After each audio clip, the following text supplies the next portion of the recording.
नमस्कार, नादि विशेष देख रहे हैं आप और मैं हूं आपके साथ नैन्सी शर्मा। और चलिए बुलेटिन की शुरुआत करेंगे और आज हम बात करने वाले हैं दरअसल जन सुनवाई की।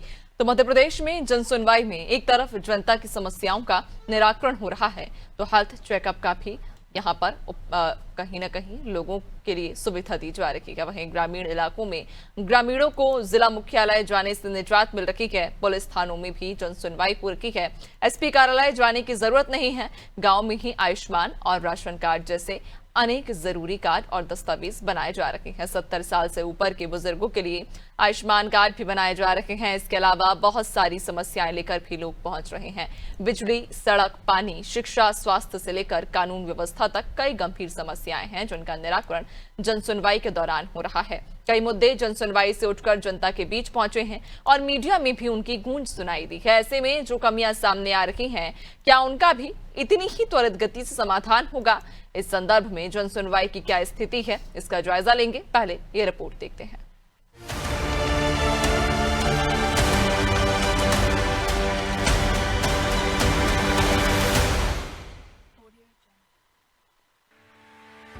मध्य प्रदेश में जन सुनवाई के दौरान हजारों समस्याओं का समाधान किया गया है। ग्रामीण और शहरी क्षेत्र में आम जनता को राहत मिली है और सरकारी दफ्तरों के चक्कर काटने की मजबूरी खत्म हो गई है। जन सुनवाई में नवाचार भी हो रहे हैं। इंदौर के कलेक्टर ऑफिस में होने वाली जन सुनवाई में आने वाले आवेदकों और लोगों के लिए स्वास्थ्य परीक्षण शिविर लग रहा है। अत्याधुनिक मशीन से टेस्ट कर मौके पर ही रिपोर्ट दी जा रही है। शिविर सुबह 10 बजे से दोपहर 3 बजे है। कलेक्टर ऑफिस में स्वास्थ्य परीक्षण अत्याधुनिक वन टच प्रारंभिक जांच डिवाइस के माध्यम से किया जा रहा है। यह डिवाइस नॉन इन्वेसिव तरीके से समग्र कार्डियक और रेस्पिरेटरी स्वास्थ्य का विस्तृत मूल्यांकन करता है। इंदौर में विकसित यह डिवाइस भारत और अमेरिका में पेटेंट प्राप्त है। जन सुनवाई में अधिकारियों की करुणा सरोकार भी देखने में आए हैं। सिंगरौली जिले में कलेक्टर की जन सुनवाई में एक कॉलेज स्टूडेंट ने कलेक्टर से कहा, मैं पढ़ना चाहती हूँ, मेरे पास कॉलेज की फीस जमा करने के लिए पैसे नहीं है, मेरे माता पिता अब इस दुनिया में नहीं है। कॉलेज स्टूडेंट की बात सुनकर कलेक्टर ने तुरंत 15,000 रुपए की आर्थिक सहायता प्रदान की। इंदौर में नगर निगम मुख्यालय में जन सुनवाई में दिव्यांग महिला के पहुंचने का आयुक्त को पता चला तो वे खुद ही अपने कैबिन से उठकर बाहर आ गए और महिला से उनकी परेशानी पूछी। आयुक्त ने महिला की समस्या का समाधान करते हुए शासन की जन कल्याणकारी योजना के अंतर्गत राशन कार्ड, राशन और पेंशन आदि योजना के लाभ दिलाने के साथ ही उपायुक्त को महिला और सामाजिक न्याय विभाग से समन्वय कर महिला को आने जाने के लिए एक बैटरी वाली गाड़ी या स्कूटी वाहन उपलब्ध कराने का कहा। आयुक्त के निर्देश पर कार्रवाई करते हुए जिला दिव्यांग पुनर्वास केंद्र समाज कल्याण परिसर परदेशीपुरा ने 3 घंटे के अंदर ही दिव्यांग महिला को बैटरी से चलने वाली साइकिल दिला दी। ऐसे प्रयासों से जनता को संबल मिल रहा है। प्रदेश में अब पुलिस थानों पर भी लोगों की जन सुनवाई हो रही है। उन्हें पुलिस अधीक्षक के दफ्तर तक नहीं जाना पड़ेगा। ग्रामीण जिला मुख्यालय तक आकर परेशान न हो, इसलिए टीकमगढ़ कलेक्टर की पहल पर प्रशासन ने उनकी पीड़ा जानने के लिए जन सुनवाई जैसे मंच को उनके द्वार तक पहुंचाने का नवाचार आरंभ किया था। इसे नाम दिया प्रशासन गांव की ओर। नतीजा ये हुआ कि जिला मुख्यालय पर प्रत्येक मंगलवार को होने वाली जन सुनवाई में शिकायती आवेदन 90% तक कम हो गए। इस नवाचार में कलेक्टर ने इसके लिए मातहत 324 अधिकारियों को प्रतिनिधि के रूप में नियुक्त किया था। यह प्रतिनिधि जन सुनवाई करते हैं और शिकायतों को गूगल फॉर्म पर भरकर कलेक्टर के समक्ष पेश करते हैं। इतना ही नहीं, इनकी समीक्षा साप्ताहिक टीएल बैठक में सबसे पहले की जाती है। मंगलवार को कभी भी कलेक्टर बिना बताए किन्हीं 5 गाँव पहुँच जाते हैं। औचक निरीक्षण के भय से सभी अफसर हर जन सुनवाई में मौजूद रहते हैं। जन सुनवाई में अब 70 वर्ष से अधिक उम्र के बुजुर्गों के आयुष्मान कार्ड भी बनाए जा रहे हैं। इसके अलावा जमीन से जुड़े, नामांतरण से जुड़े तमाम मामले निपट रहे हैं। बिजली के बिल, पानी के बिल, प्रॉपर्टी टैक्स जैसे अन्य कई मसलों का निराकरण हो रहा है। नजूल के भूमि से संबंधित मामले निपट रहे हैं।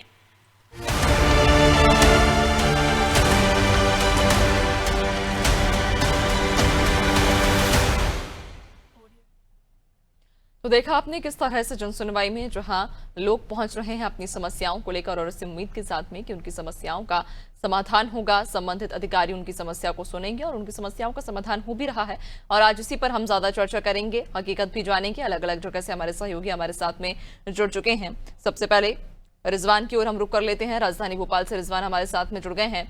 रिजवान, जन सुनवाई को लेकर क्या स्थिति है? चूंकि इसके पहले जब हमने बातचीत की थी तब कहीं ना कहीं ये देखने को मिला था कि कुछ लोग परेशान थे जन सुनवाई में, अपनी समस्याओं को लेकर महीनों से पहुंच रहे थे, लेकिन उनकी समस्या का निदान नहीं हो पा रहा था।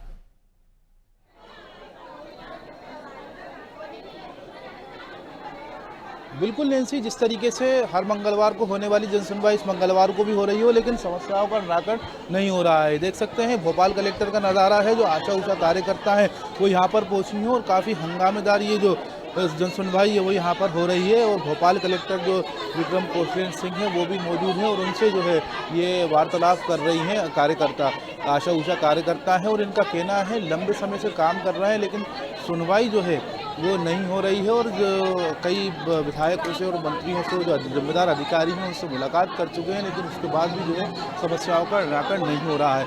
इनका कहना है जो आशा उषा कार्यकर्ता है, फरवरी से जो है इनकी तनख्वाह जो है उनके खातों में नहीं आई है और काफ़ी परेशानियों का जो है सामना करना पड़ रहा है। जिस तरीके से रोज़मर्रा की चीज़ें हैं, घर का सामान है और जो ज़रूरत की चीज़ें हैं और जो बच्चों को पालना है वो काफ़ी मुश्किल हो गया है। लेकिन उसके बावजूद कई अधिकारियों से ये मिल चुकी है लेकिन तो सुनवाई नहीं हो रही है। आज भोपाल कलेक्टर से मिलने यहाँ पहुँची हैं और ये देख सकते हैं ब्लैक शर्ट में जो भोपाल कलेक्टर यहाँ पर खड़े हुए हैं और उनकी जो है सुनवाई कर रहे हैं और आश्वासन दे रहा है, लेकिन उसके बावजूद ये महिलाएं सुनने को तैयार नहीं है। उनका कहना है लंबे समय से सिर्फ आश्वासन मिल रहा है लेकिन जो समस्या का निराकरण है वो नहीं हो पा रहा है। और जिस तरीके से जो और भी लोग यहाँ पर मौजूद हैं, कोई अवैध कब्जे को लेकर यहाँ पर आया हुआ है, कोई जो सरकारी ज़मीन पर जिस तरीके से लोग कब्जा कर लेते हैं या वो पार्क बनाना चाहते हैं, इसी समस्याओं का समाधान जो है यहाँ पर नहीं हो रहा है। हम कोशिश करेंगे भोपाल कलेक्टर से बात करने की, अगर वो इस बीच में हमसे बात कर लें तो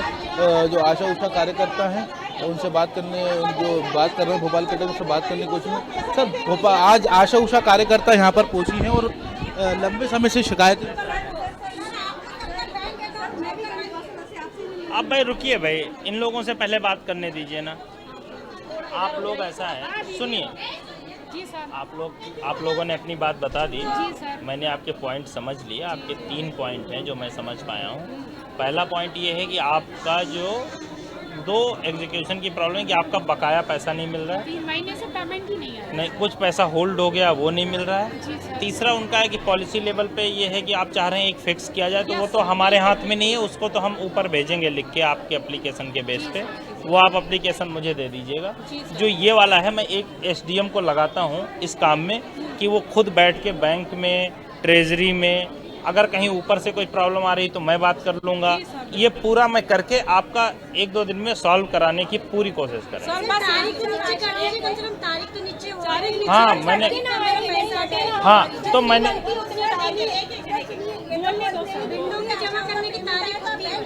आपने मुझे बता दिया। अब क्या है, इसका सलूशन मैं खड़े खड़े तो कर नहीं पाऊंगा भाई। अब अपने को क्या है, एक मैं SDM लगाऊंगा, वो SDM जो है इनके साथ में लग के पूरा बैंक, ट्रेजरी, आपके सिस्टम, अब हमें अभी थोड़ा समझना पड़ेगा, वो पूरा समझा के 1-2 दिन में उसको क्लीन आउट करेंगे। अभी SDM को कुछ महिलाएं मौजूद हैं, उनसे बात करेंगे। मैम, कितने महीने हो गए तनख्वाह नहीं आई? 5 महीने से नहीं आई है तनख्वाह। बोलते हैं कुछ 5 महीने से, मतलब पेमेंट अपना बता देते हैं कि इतना आपका बन गया है, पोर्टल पे चढ़ा देते हैं और बोलते हैं हमने डाल दिया है। बीच में कोई ठेकेदार या कुछ अब ये तो नहीं मालूम, आगे से यही कह रहे हैं कि आपके अधिकारी लोग ही घपला कर रहे हैं, हम लोगों तक नहीं पहुंच पा रहा पैसा। किसी से मुलाकात करी, कुछ बात हुई?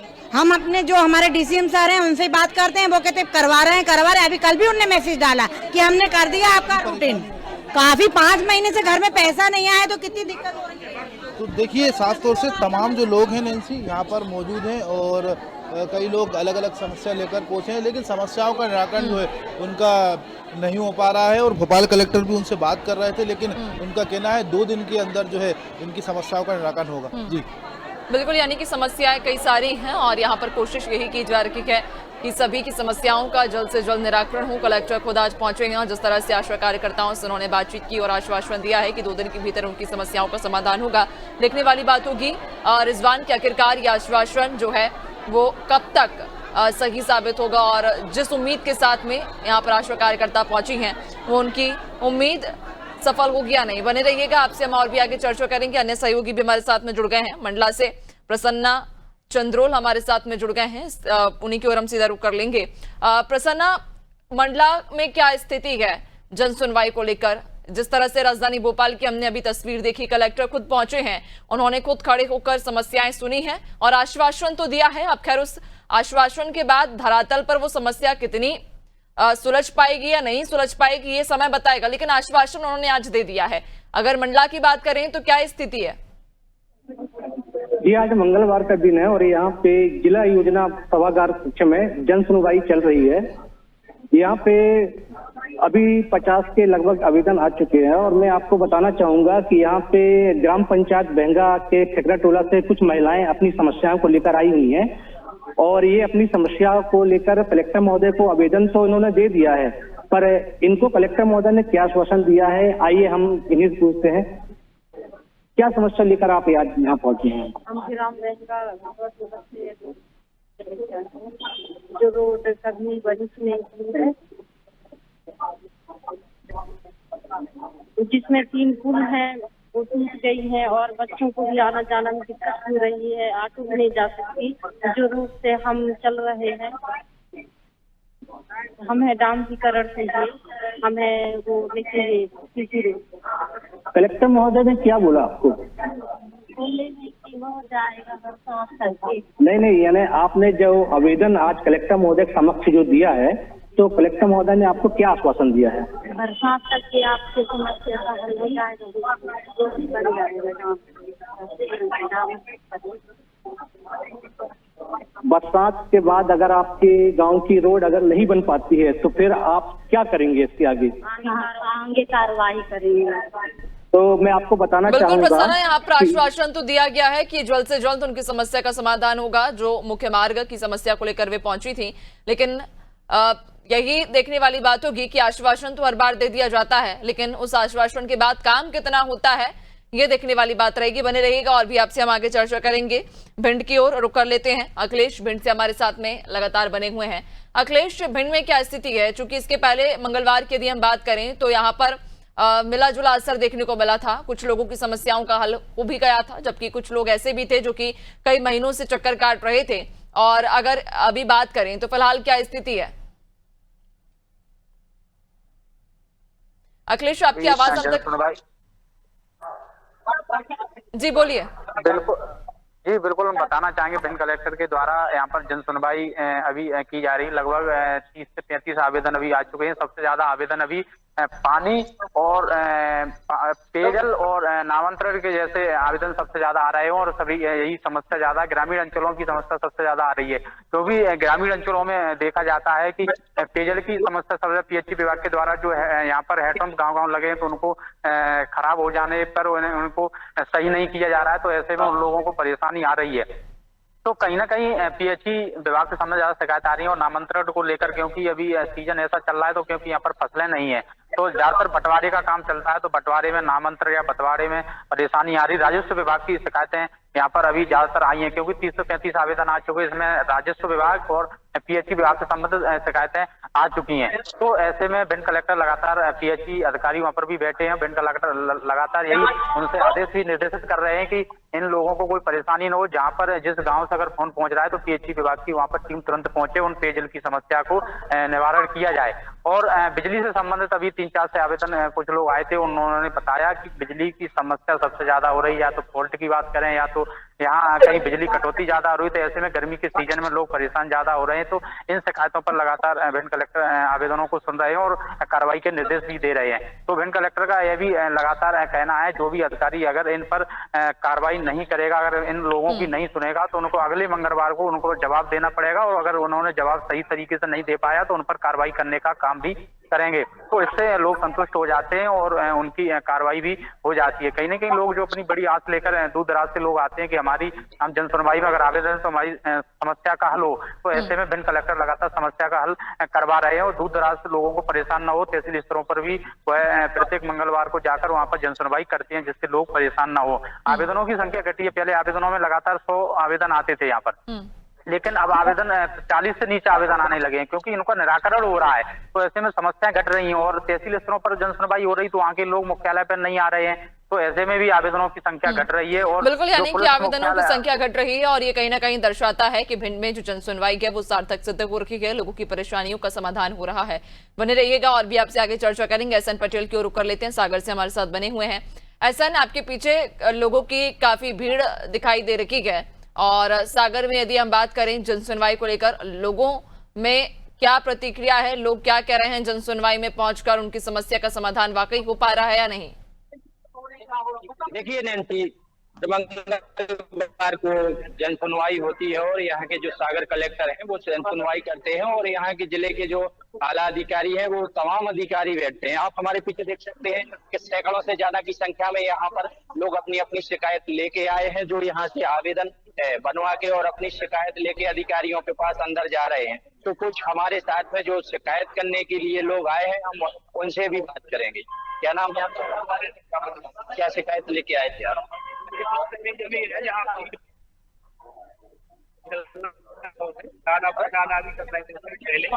वर्तमान में हम ड्यूटी कर रहे हैं वहीं पर। 2019 से हमने लगाई थी, उसके पहले सुनील की जमीन हमारी है।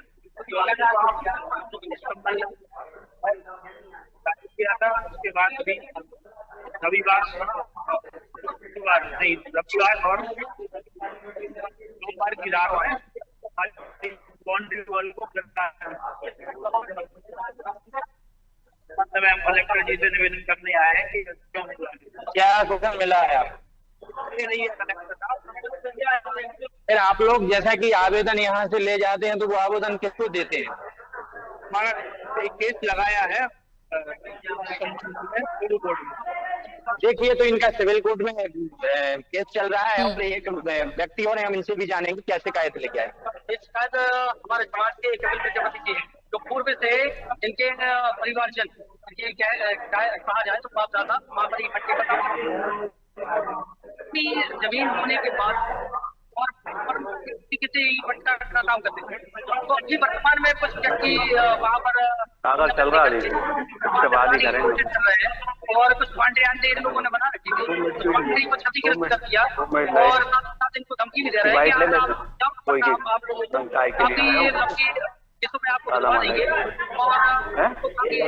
सर, आपकी आवाज स्पष्ट नहीं हो पा रही है, देखिए समस्या है। आप बने रहिएगा, मैं लौटूंगी आपकी ओर। आशीष शर्मा की ओर रुख कर लेते हैं बरासिया से। आशीष शर्मा भी हमारे साथ में बने हुए हैं। आशीष, बरासिया में जनसुनवाई को लेकर क्या स्थिति है? चूंकि अभी तक जितने भी जिलों में हमने बातचीत की है या जो सहयोगियों के द्वारा हमें जानकारी मिली है, उनका कहना है कि कलेक्टर बाकायदा जनसुनवाई में पहुंच रहे हैं, लोगों की समस्याओं को सुन रहे हैं और आश्वासन भी दे रहे हैं। बरासिया की क्या स्थिति है? बैरिशिया में बताना चाहूंगा कि मैं यहाँ पर करुणा डंडोत से तहसीलदार जनसुनवाई कर रही हैं यहाँ पर, और यहाँ पर कुछ विभाग के जो अधिकारी हैं वहाँ पे जनसुनवाई में उपस्थित नहीं है, तो वहाँ किसी चीज का सामना करना पड़ रहा है। कुछ विभाग के अधिकारी यहाँ पे उपस्थित थे, मैं दिखाना चाहूंगा। और यहाँ पर सबसे ज्यादा केस जो है सीमांकन, बंटवारा और नामांकन के हैं, तो दिखाना चाहूंगा आपको। जनसुनवाई में कुछ लोग आए, इनसे पूछते हैं किससे आप जनसुनवाई की समस्या को लेकर आए? हम आए जमीन का इस्तेमाल के लिए आए थे। चलो, आपकी जनसुनवाई में सुनवाई हो रही कि नहीं हो रही? नहीं हो रही। कितनी बार आए आप? कम से कम 1 महीने जनसुनवाई में आ रहा है? नहीं, 15 दिनों का जनसुनवाई, और 2-3 साल से यहाँ पे घिसटा रहा हूँ, कुछ भी नहीं हो रहा है। अच्छा, क्या नाम आपका?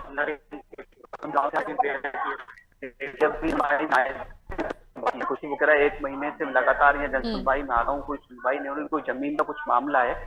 और बाकी आप देख सकते हैं कि मैं आपको दिखाना चाहूंगा कि ये कुछ विभाग के अधिकारी तो यहाँ पे उपस्थित है, सिर्फ बिजली विभाग और ये कई वन विभाग, ऐसे कोई कर्मचारी यहाँ पे उपस्थित नहीं, सिर्फ करुणा डंडोत जो है वो जनसुनवाई कर रही और देख सकते हैं कुछ जनसुनवाई के लिए। और बाकी कुछ लोगों की सुनवाई तो होती है, कुछ केस होते हैं। लेकिन आशीष, ये लापरवाही नहीं है, क्योंकि कलेक्टर के द्वारा जिस तरह से ये साफ निर्देश दिए गए हैं कि जनसुनवाई में सभी विभागों के अधिकारियों का होना अनिवार्य है और खुद कलेक्टर भी पहुंचते हैं, लेकिन यहाँ पर कलेक्टर तो दूर, अधिकारी ही नहीं पहुंचे हैं। यहाँ पर तहसीलदार करुणा डंडोतिया जी है, कर रहे हैं, इसके अलावा कोई एसडीएम मौजूद नहीं है यहाँ पर। और रही बात बैरिश के विभाग अधिकारी भी उपस्थित नहीं यहाँ पर। सिर्फ 2-3 विभाग छोड़कर वहाँ पे कोई विभाग के अधिकारी नहीं है, तो कुछ लोग ऐसे ही परेशान हो रहे हैं।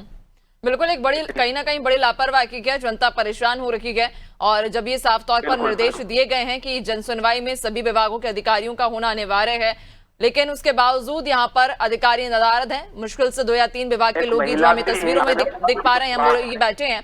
बहुत शुक्रिया आप सभी का जानकारी साझा करने के लिए। तो आपको बताते चलें कि जनसुनवाई को लेकर अलग अलग जिलों में अलग अलग स्थितियां बन रही हैं, जहां कई जिलों में कलेक्टर खुद जनसुनवाई केंद्र में पहुंच रहे हैं, लोगों की समस्याओं को सुन रहे हैं और आश्वासन दे रहे हैं। हालांकि वो आश्वासन वाकई उन लोगों के लिए सही कब साबित होगा या उन आश्वासन के बाद समस्या का कब हल होगा, ये तो खैर समय बताएगा। लेकिन आश्वासन कलेक्टर के द्वारा दिए जा रहे हैं। लेकिन कई जिलों से ये तस्वीर भी सामने आई है कि कलेक्टर तो बहुत दूर की बात है, वहां पर अधिकारी भी नहीं बैठे हैं। जो विभाग के अधिकारियों को निर्देश दिए गए हैं कि जनसुनवाई केंद्र में पहुंचना है, लोगों की समस्या सुनना है, अधिकारी नदारद है, लोग परेशान हो रहे हैं। और फिलहाल इस खास बुलेटिन में इतना ही। बने रहिए अनादि टीवी के साथ। नमस्कार।